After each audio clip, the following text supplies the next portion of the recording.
Wes, 21 points. They all came in the second half. What happened at halftime? I don't think anything happened at halftime. I missed a couple shots, and I've had games like this where I wasn't too hot in the first half, first quarter, whatever it is.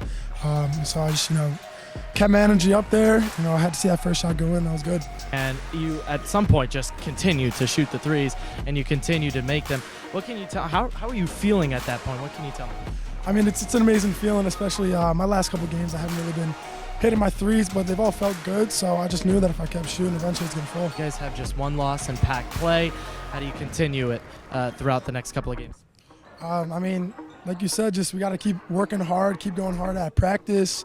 I think our bench has great energy. The student section has been amazing this year. So I think if we just keep doing what we're doing, keep providing the same energy we've been having, I think this is going to be a great season. The height down low, you've got, I believe it's Caden Coleman, as well as Kern, who you were defending. Both of them are much taller than anybody that we, not much taller, but taller than anybody that we have. Yeah.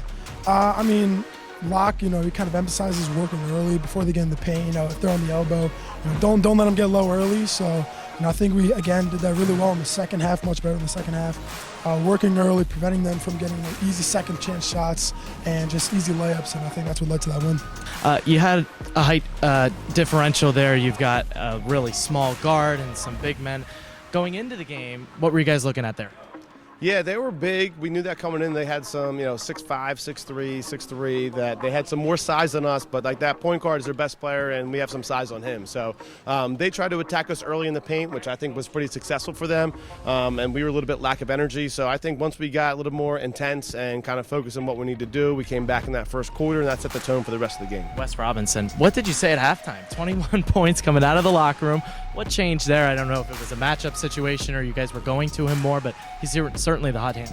No, speaking of the defense, we talked about how that kind of spurs our offense a lot too. So when we got turnovers, when we got stops, and Wes was able to attack against an unset defense, he's able to get to the basket. I think that gives the confidence at the perimeter shot, so it's all connected. The only thing I told him is stay connected, be our leader. You were a captain for a reason, and I think he takes that seriously. And so I think he showed in the second half that he's going to be a four-quarter guy. So you stop him for 2 quarters, well, you got to stop him for 2 more quarters, and they weren't able to do that tonight.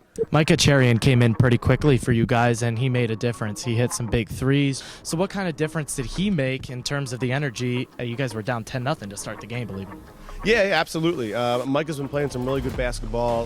He's been playing a little bit of JV here and there, and he's been showing his skills at that point. So in the past, 5 to maybe 10 games, he's been really stepping into varsity role too. And tonight was a game we needed his length, his energy, his scoring ability. He kind of filled the stat sheet for us, and I think our whole team fed off that as well. So he stepped up, and we know that he's got the ability to be able to knock down shots and play good defense, and it's exactly what he did tonight. And you guys went down 10-0 to start the game, as I had just mentioned.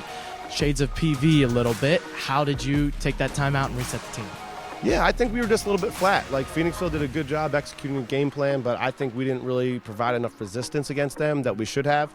And I think guys kind of took that to heart a little bit. And once we got that first bucket and the next bucket, we were able to set up our defense a little bit too. So I think it was just a mentality thing that, we've won, 12, 13 in a row right now. So sometimes you think the wins are just going to happen, but you got to, create yourself a new win every single time. All right, thanks so much for the time. All right, thanks, Al.